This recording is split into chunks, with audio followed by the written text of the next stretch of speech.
오늘 이제 오병이어에 대한 얘기를 여러분에게 하려고 합니다. 이 떡에 대한 얘기예요. 여러분, 우리나라는 옛날부터 배고파가지고 떡에 대한 속담이 굉장히 많습니다. 그죠? 여러분이 아는 떡에 대한 속담이 뭐가 있습니까? 예? 떡 본 김에 제사 지낸다. 그림에 떡이다. 떡 주무르듯이 한다. 뭐 지 마음대로 하는 거 뭐 떡 주무르듯이 한다 그러잖아. 떡 먹기 전에 뭘 한다? 김치국부터 마신다. 그런 말이죠. 자다도 노인 말 들으면 떡 생긴다 그랬어요. 진짜 좋은 말은 밥 위에 떡일세. 그 말은 밥만 해도 족한데 떡까지 줬으니까 흡족하고 만족한 걸 표현할 때 떡 위에 밥일세. 그런 거예요. 그런 것도 알아놓고 써보면 재미있어. 또 이런 말도 있어. 날떡국에 입천당 뒤인다. 그런 말도 있어. 제대로 안 된 떡국에 퍽퍽퍽 끓여가지고 빨리 꺼내가지고 먹었는데 날떡국에 입천장만 뒤고 별로 덕이 없다는 거예요. 그런 말, 하여튼 그런 떡에 관계되는 얘기가 굉장히 많아요. 많은데 오늘 또 떡에 관한 얘기예요. 떡에 관한 얘기야. 예수님 살던 시대에는 사람들이 밥을 하루에 2끼밖에 못 먹었어요. 그것도 배불리 먹지 못했어요. 보리떡이나 이렇게 먹었어요. 우리 옛날에 춘궁기를 생각하면 돼요. 그 춘궁기 때 뭐 먹을 게 없으니까 봄떡은 새님도 먹는다 그런 말이 있어요. 새님이라고 집에 들어앉아가 조용하게 남한테 체면체력 있는 사람도 봄에는 먹을 게 없으니까 봄떡은 들어박혀 있는 새님도 나와 얻어먹는다 그랬어요. 그리 뭐 그렇게 배고플 때야 2끼 먹고 있었대. 로마가 다 수탈해 갔어요. 이걸 배경으로 했어요. 이제 예수님께서 그 호수 주변에 지금 가면 5병이 7병이 했던 장소 이제 표지석이 있어요. 그 갈릴리 호수 옆에 예수님이 자연 바람을 이용해 가지고 조금 언덕에서 서면은 10,000명 이상 사람들에게 마이크 없이 충분히 설교할 수 있는 그런 위치였어요. 오늘 3가지 얘기를 했는데 첫째는 예수님에게 긍휼의 마음, 이걸 우리 본받자는 겁니다. 불쌍히 여기는 마음이 있었다는 거예요. 사복음서에 다 기록되어 있는데, 자, 마태복음 한번 보겠습니다. 마태복음 14장, 예수께서 나오사 큰 무리를 보시고 불쌍히 여기사 그 중에 있는 병자를 고쳐주시니라. 저녁이 되매 제자들이 나와 이르되 이곳은 빈들이요 때도 이미 저물었으니 무리를 보내어 마을에 들어가 먹을 것을 사 먹게 하소서. 또 15장에 보면 며칠이 지나고 난 이후에 예수께서 제자들을 불러 이르시되 내가 무리를 불쌍히 여기노라. 그들이 나와 함께 있은지 이미 사흘임에 먹을 것이 없도다. 길에서 기진할까요? 굶겨보내지 못하겠노라. 그러니까 성경 곳곳에서 예수님의 마음이 나오는데 어떤 마음이냐? 무리를 보실 때마다 불쌍히 여기는 마음을 가졌다는 거예요. 불쌍히 여기다. 엘레에오라고 하는 헬라어 이 단어는 치근히 여기다. 동정심을 갖다. 불쌍히 여긴다. 이게 긍휼이라는 단어입니다. 긍휼. 영어로는 mercy, 혹은 compassion 이렇게 compassion 이렇게 부르는데 불쌍히 여겼다는 것이죠. 이게 주님의 마음이라는 거예요. 주님의 마음. 우리가 예수님을 닮아가는 길, 예수님의 제자가 되려면 주님의 마음이 뭔지를 알아야 되고 그 마음을 배워야 되지 않겠어요? 주님은 불쌍히 여기는 마음을 가졌다는 거예요. 긍휼의 마음. 주여 우리 무리를 불쌍하게 여기사. 하나님 불쌍히 여기달라는 기도가 찬양에 나와 있습니다. 무거운 짐을 나 홀로 지고 견디다 못해 쓰러질 때 어떻게? 불쌍히 여겨 구원해 주리 은혜 주님 오직 예수. 불쌍히. 시편 103편에 보면 다윗의 이런 말씀을 했습니다. 아비가 자식을 불쌍히 여김같이 여호와께서 자기를 경외하는 자를 불쌍히 여기시느니라. 하박국 3장에 보면 하박국의 간절한 기도가 나와 있는데 아수르 군대가 쳐내러 온다는 소식을 듣고 하나님 앞에 드린 기도입니다. 하나님, 진노 중에라도 긍휼을 잊지 마옵소서. 하나님이 진노하시고 심판하시다가 우리를 불쌍히 여겨달라는 애절한 기도를 드렸습니다. 베드로서를 읽어보면 베드로가 이렇게 말했습니다. 전에는 너희가 내 백성이 아니더니 이제는 내 백성이요 전에는 긍휼을 얻지 못하더니 이제는 긍휼을 얻는 자가 되었느니라. 하나님 앞에 돌아온 자의 축복이 뭐냐? 하나님의 긍휼의 대상이 됐다는 거예요. 하나님이 불쌍히 여기는 사람이 됐다는 것이죠. 네? 여러분, 우리나라 6.25 사변이 일어나고 난 이후에 전쟁 고아가 많았을 때 그 아이들을 먹여주기 위해서 만든 것이 월드비전이라는 것입니다. 그 길가에 고아들이 굶어서 추위에 145 때 고아들이 굶어 죽어가는 시체를 보고 불쌍히 여겼던 선교사님이 만든 단체가 컴패션이라고 하는 재단입니다.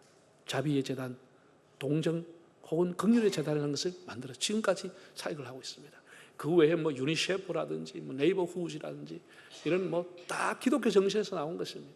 국제 환경을 보호하는 그린피스, 세계 병자들을 고치기 위해서 다니고 있는 국경은 의사회, 전부 다 기독교 정신으로 소위 말해서 비정부 단체 NGO라고 하는 단체를 만들어 가지고 끊임없이 지금 지구촌의 사람을 구하기 위해서 일하고 있습니다. 기아에 허덕이는 사람, 병든 사람, 학교를 가고 싶으면 학교에 못 가는 사람, 자매결을 맺어서 공부를 시켜주는 일들, 아동 학대를 금지하는 일들, 이거 다 정부가 하는 것이 아니고 전부 다 NGO 단체가 그런 일을 하고 있습니다. 이거 어디서?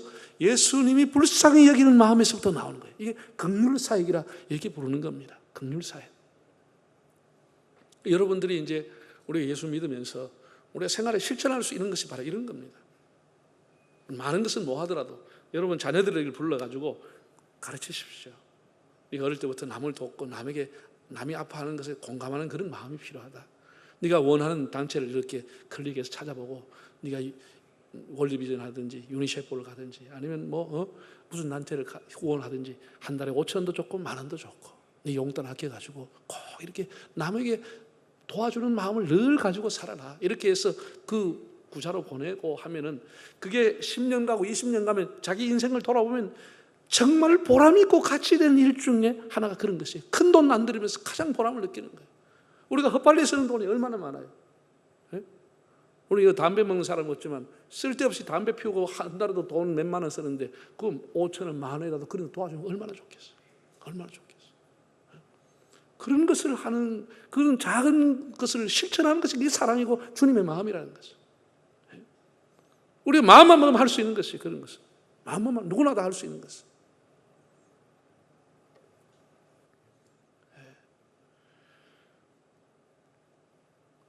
긍휼히 여기는 사람이 결국은 긍휼히 여김을 받게 되는 거예요. 하나님 앞에. 디모데전서 1장을 보면 바울이 이렇게 말했습니다. 내가 비방자요 폭행자요 핍박자였으나 사도가 된 것은 주님이 나를 긍휼히 여겼기 때문이다 그랬어요. 자기가 이렇게 참 자격이 없는 사람이지만 하나님의 종이 되고 사도가 된 것을 돌아보니 주님의 긍휼이 있었기 때문이다 라는 고백을 한 것입니다. 오늘 우리에게 표현하면 이렇게 말한 거예요. 나는 불합격자요, 나는 커트라인 미달자이지만 내가 목사가 되고 장로가 되고 집사가 되고 구역장이 되고 찬양대원이 된 것은 하나님의 긍휼이 내게 있었기 때문이다. 이런 얘기인 것이에요. 하나님이 나를 불쌍히 여기 줬기 때문에 내가 하나님 앞에 봉사하며 살아가는 것입니다. 이 실한데 1930년대 뉴욕에서 일어난 일입니다. 어느 날 재판정에 이제 판사가 나가서 배심원 강에 나가보니까 한 노인이 서 있는 거예요. 그 사람은 내용을 보니까 즉석 재판인데 현행범으로 잡혀와서 제가 전에 가서 빵을 훔치다가 들켜가 온 거예요. 그래가지고 왜 그렇게 하시느냐 그렇게 했더니 그분이 진술하기를 판사님 죄송합니다. 제가 여러 군데 취직을 하려고 여러 군데 문을 두드렸지만 나이가 많다고 아무 데도 받아주는 것이 없습니다. 제가 3일을 굶었습니다. 어쩔 수 없이 나쁘시고 나쁜 것인지 알지만 빵을 좀 훔쳤습니다. 그래 너무 기가 막히지. 그래 판사가 그 얘기를 듣고 판결을 냈습니다. 뭐라고 해야죠? 예? 여러분 판사가 또 뭐라고 하겠어요? 판사가 이렇게 한 거예요. 법은 만민에게 평등한 것입니다. 부자라고 봐줄 수 없고 가난하다고 면제되는 것은 아닙니다. 그래서 당신은 절도를 했기 때문에 벌금 10불을 선고합니다. 그 돈 1불도 없는 사람인데 10불을 벌금을 내라고 선고를 하고 이게 돈 내지 않으면 며칠 동안 유치장에 들어가야 됩니다. 그러니 뭐 사람들이 술렁술렁한 거예요. 그래서 판사가 그 다음에 한 얘기입니다. 여러분 우리 다 뉴욕에 살고 있습니다. 우리 뉴욕에 살고 있으면 우리 이웃의 아픔을 몰랐습니다. 우리가 저렇게 이웃이 배고파하는 걸 우리는 모르고 무관심한 죄를 지었습니다. 무관심한 죄로 제가 벌금 10불을 대신 내겠습니다. 그리고 모자를 돌릴 테니까 여러분들도 다 무관심 죄를 짓으니까 50센트라도 벌금을 내시기 바랍니다. 이렇게 해가지고 돌려가지고 수북이 돈을 걸어가지고 벌금 내고 그분을 위로해 줬다는 얘기가 있어요. 이후에 이 판사가 뉴욕에서 3번이나 시장을 했던 라규 아디아라고 하는 사람입니다. 유명한 시장이 됐다고 합니다. 긍휼이라고 하는 것은 감정이 아닙니다. 감정이 아니에요. 네. 여러분 내가 이 비교하려고 그러면 긍휼이라고 하는 것은 연필, 우리가 뭘 쓰고 하잖아요. 연필 끝에 달려있는 부드러운 지우개와 같은 것이 긍휼이라고 하는 겁니다. 아무리 연필이 똑똑하게 써도 실수가 하는 거예요. 지저분해지고 잘못 적게 되는 거예요. 그럼 지우개가 없으면 어떻게 해요? 찢을 수밖에 없는 거예요. 버릴 수밖에 없는 거예요. 잘못되면. 그 지우개를 가지고 지워주는 것입니다. 우리가 사람의 아픔을 정죄하고 비판하고 욕하고 그렇게 하는 것보다 긍휼이라는 지우개로 지워주라는 것이에요. 그 사람은 감싸주라는 거예요. 다시 한번 기회를 주라는 것이에요. 이게 긍휼이라고 하는 것이에요. 긍휼이라고 하는 것이에요. 우리에게 지금 필요한 것은 우리 시대에 이런 긍휼의 지우개가 필요하지 않습니까? 다 똑똑해 날치면 어떻게 되겠습니까? 그 사람을 감싸주고 도와주고 그 사람과 함께 아픔을 손을 잡아주는 그 실수에 대해서 그 사람을 다시 만회할 수 있는 기회를 줄 수 있는 긍휼의 지우개라고 하는 것이 있을 때 그 사람이 다시 일어나게 되는 것입니다. 짓밟는 것보다. 누가 실수 안 하는 사람 어디 있어? 예수님께서 사도 바울이 보면 예수 그리스도 옷 입자고 했어. 그 옷이 뭐냐? 긍휼의 옷을 입으라는 거예요. 긍휼의 옷을 입고 상대를 보라는 거예요. 정죄의 옷을, 비판의 옷을 입지 말고 서로를 배려하는 긍휼의 옷을 입어라. 금년 우리가 선한 능력으로 살아가자고 파종 찬송할 때마다 하는데 선한 능력이라고 하는 것이 긍휼의 옷을 입고 긍휼을 작은 것이지만 실천하는 것입니다. 불쌍히 여기는 마음. 이게 주님의 마음이라고. 두 번째는 예수님께서 빌립에게 넌지시 이렇게 말씀을 했습니다. 이 많은 사람 어디서 떡을 구해서 먹이지? 이렇게 물어봤습니다. 자, 6장 6절을 읽어보겠습니다. 이렇게 말씀하시면 신이 어떻게 하실는지를 아시고 빌립을 뭐 하자고? 시험해 보려고 하셨다. 빌립이라고 하는 사람을 테스트해 보려고 했다라는 거예요. 한번 제자들의 믿음을 보시려고 예수님이 그렇게 물어봤다는 것이 테스트했다는 것이죠. 빌립이라고 하는 사람은 참 아주 합리적이고 상식적이고 그런 통념상 그렇게 누구나 얘기할 수밖에 없습니다. 예수님, 여자와 아이 외에 5천 명이라고 하면 최소한 10,000명 이상은 모였는데 최소한 10,000명 이상은 모였는데 이 사람들 배불리가 아니고 조금씩이라도 한 뒤라도 주려고 하면 200데나리온의 떡이 있어야 됩니다. 200데나리온. 노동자의 하루 폰값이 1데나리온이니까 200명이 일 한 폰값. 우리를 하루에 5만 원 같으면 얼마지? 200데나리온 1,000만 원. 하루에 일당이 10만 원 같으면 2,000만 원이 필요하다는 거예요. 200데나리온의 떡을 가져온다 그래도 배부리 못 먹고 최소한 그냥 조금 돌아갈 정도인데 돈도 없고 빵집도 없고 예수님 안 됩니다. 돌려보내야 된다. 이렇게 얘기했다는 것이죠. 누구나 다 그렇게 얘기할 수 있죠. 그런 거.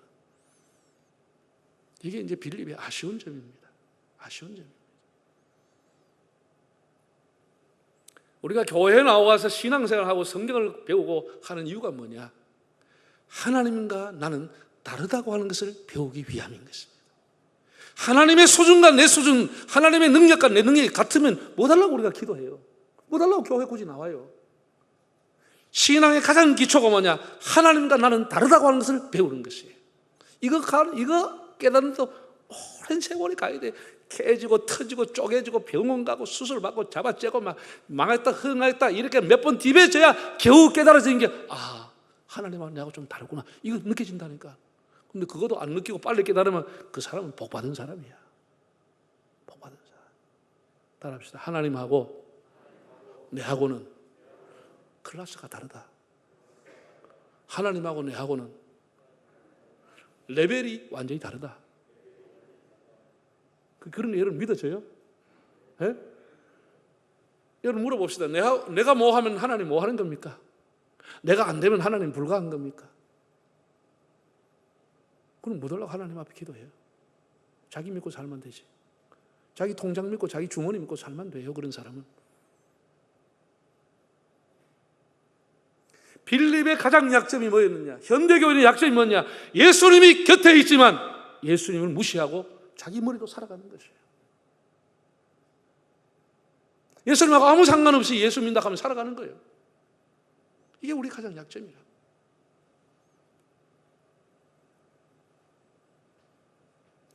여러분, 우리가 코로나 때문에 직장에 문 닫은 분도 많습니다. 우리 교회 안에도 굉장히 어려움 당하는 분 계세요. 물론 지난주에는 참 신나는 일도 있어요. 제가 연락을 받았는데 지난주에 임용교사, 교사들이 시험 쳤는데 막 집사님들 중에 자녀가 마지막으로 최종적으로 교사 합격한 사람들도 있다고 얘기를 두어 집 들었습니다. 감사한 일이죠. 너무도 감사한 일이죠. 근데 다 어려워요. 그럼 내가 어려우면 다 내 인생 끝나는 겁니까? 내 인생은 샤틀 닿는 겁니까? 우리가 아무리 기도해도 상황이 어려울 수가 있고, 아무리 하나님 앞에 믿음으로 살아도 조금도 길이 열리지 않고 더 꼬일 수도 있는 것이에요. 그럼에도 하나님은 여전히 살아계시는 거예요. 여전히 어제나 오늘이나 변함이 없고 하나님은 창조주 하나님이신 것이에요. 이걸 믿는 것이 믿음이라고 하는 것이에요. 내가 절망하고 어려우면 낙담하고 포기하고, 그건 하나님 믿는 사람이 아닌 겁니다. 이것이 우리가 잘못된 것이죠. 이게 빌립의 신앙이라고 하는 거예요. 아주 유치한 신앙인 것이죠.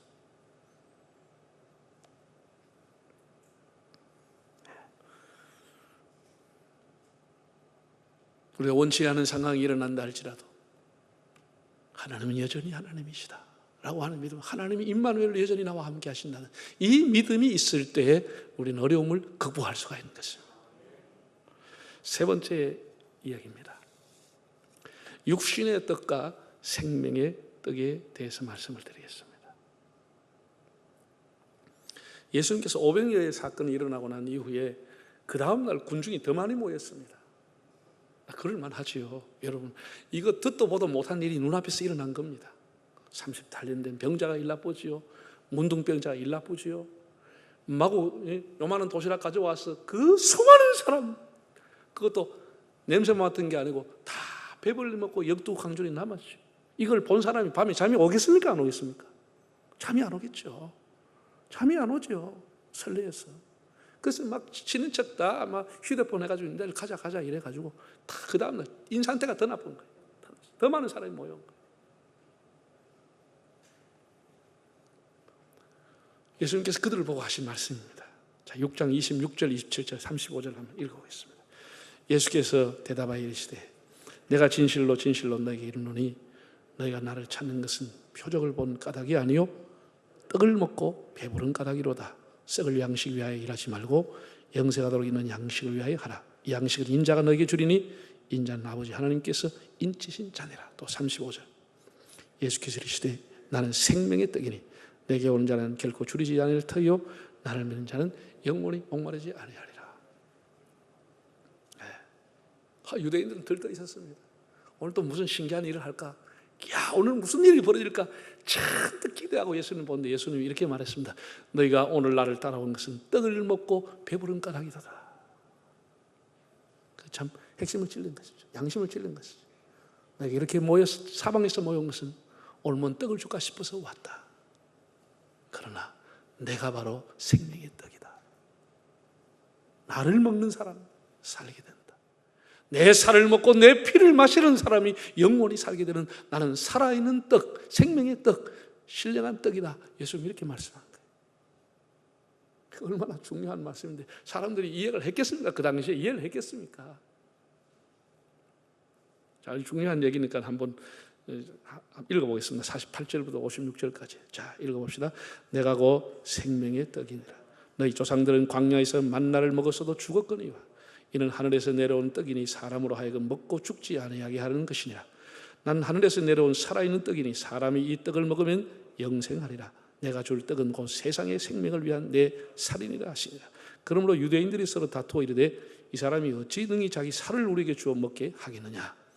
예수께서 이르시되 내가 진실로 진실로 너희에게 이르노니 인자의 살을 먹지 아니하고 인자의 피를 마시지 아니하면 너희 속에 생명이 없느니라. 내 살을 먹고 내 피를 마시는 자는 영생을 가졌고 마지막 날에 내가 그를 다시 살리리니 내 살은 참된 양식이요 내 피는 참된 음료로다. 내 살을 먹고 내 피를 마시는 자는 내 안에 거하고 나도 그의 안에 거하나니. 이렇게 말씀하신 거예요. 구약 시대에, 모세 시대에 이스라엘 백성들은 광야 생활하면서 날마다 하나님 주신 만나를 먹었어요. 만나를 먹고 그들은 생존했습니다. 그러나 그것은 엄밀하게 따지면 그건 썩을 양식이었습니다. 먹고 대변으로 나오는 배설하는 썩을 양식이고 영원히 살 수 있는 만나는 아니었다. 예수는 그렇게 말씀하는 거예요. 구약에 하나님의 성막 안에 지성소와 성소가 있었습니다. 그 지성소 안에서 일주일에 한 번씩 제사장들이 바꾸는 떡, 새로운 떡. 그 떡은 다가올 생명의 떡에 대한 그림자요 상징이었다. 이렇게 말씀하는 거예요. 내가 바로 실제적인, 이제 그림자가 아닌 실제적인 생명의 떡이고 살아있는 떡이라고 주님이 말씀하는 거예요. 나를 먹는 자는 영원히 사는 것이다. 다시는 떡을 갈 필요가 없다는 것이죠. 그래서 우리가 성찬을 합니다. 예수님의 떡과 살을 기념하는 성찬을 하는, 성찬이 그리 중요하죠. 다시 말해서 예수님의 피를 믿는 사람은 예수님을 먹는 사람이에요. 예수님을 믿는 사람. 예수님의 살을 먹는다고 하는 것은 예수님을 십자가를 믿는다, 그런 의미와 동일한 것이에요. 예수님의 십자가의 사건을 믿는 것은 예수님을 먹는 것과 동일한 것이고 그것은 바로 영생의 길이다. 예수님 그렇게 말씀해 주신 것입니다. 우리가 성경을 읽고 있습니다. 그 성경 날마다 읽는데 신령한 떡이라고 합니다. 우리 영혼의 양식이라고 그러죠. 생명의 양식이라고 합니다. 그건 영혼으로 갈 수 있는 길인 것입니다. 영혼으로 갈 수 있는 길인 것입니다. 그건 썩어 없어지는 양식이 아니라는 것이죠. 그 말씀이 우리 속에 역사하면 우리 영혼이 살게 되는 것이죠. 예수님을 믿는다고 하는 것은 예수님의 몸과 살을 먹는다, 피와 먹는다고 하는 동일한 단어인 것입니다. 그래서 나를 먹는 사람은 영원히 사는 것이다. 내가 곧 생명의 떡이기 때문이다. 이렇게 예수님이 말씀을 한 것입니다. 사랑하는 여러분, 오늘 제가 세 가지 말씀을 드렸습니다. 첫째는 우리 어떻게 살자고요? 예? 긍휼의 마음으로. 교회는 긍휼의 사역을, 여러분 개인은 긍휼의 삶을 살아야 됩니다. 그것은 연필 뒤에 달려있는 부드러운 무지개와 같은, 지우개와 같은 것이고, 우리가 긍휼의 옷을 입고 살아가면 교회가 화평하게 되는 것이에요. 여러분 가정이 화평하게 되는 것이에요. 우리 사회가 또 새로워지는 것이에요. 이 긍휼의 옷, 상대방을 긍휼히 여기는 마음, 컴패션하는 마음, 이런 것이 아주 중요한 것입니다. 여러분 자녀들과 함께 긍휼의 삶을 사시기를 바랍니다. 예수님 빌립을 테스트해 봤다고 그랬습니다. 그 테스트의 가장 기본이 뭐냐? 나와 너는 다르다는 것이. 이사야 55장에 보면 내 생각과 너희 생각은 다르며 라고 했습니다. 하나님이 우리와 다르다고 하는 이 사실을, 이걸 깊이 믿는 것이 믿음이라고 하는 것입니다. 하나님은 내 능력, 내 수준하고는 아예 비교 자체가 안 되는 것입니다. 비교하는 것이 하나님 앞에 불기인 것입니다. 하나님은 능치 못함이 없는 것이고 나는 어려워도 하나님은 능치 못함이 없다고 하는 것을 믿는 것을 오늘 빌립을 통해서 주님 우리에게 가르쳐 주고 있는 것입니다. 그리고 마지막 세 번째는 우리의 먹는 이 육신의 떡이라고 하는 것은 정말 시간이 가면 또 먹어야 되고 이건 썩을 양식인 것입니다. 그래서 육신의 호흡을 위해서 먹는 것입니다. 우리의 영원한 양식은 주님의 말씀이고 영원한 양식은 주님의 십자가인 것입니다. 주님이 십자가를 통해서 그 살을 찢고 그 피를 주신 그것을 믿을 때 우리는 영원한 생명으로 들어가게 된다는 사실입니다. 오늘 이 놀라운 진리를 다시 깨닫고 한 주간도 주님과 동행하는 삶이 되시기를 바랍니다. 다 머리 숙이겠습니다.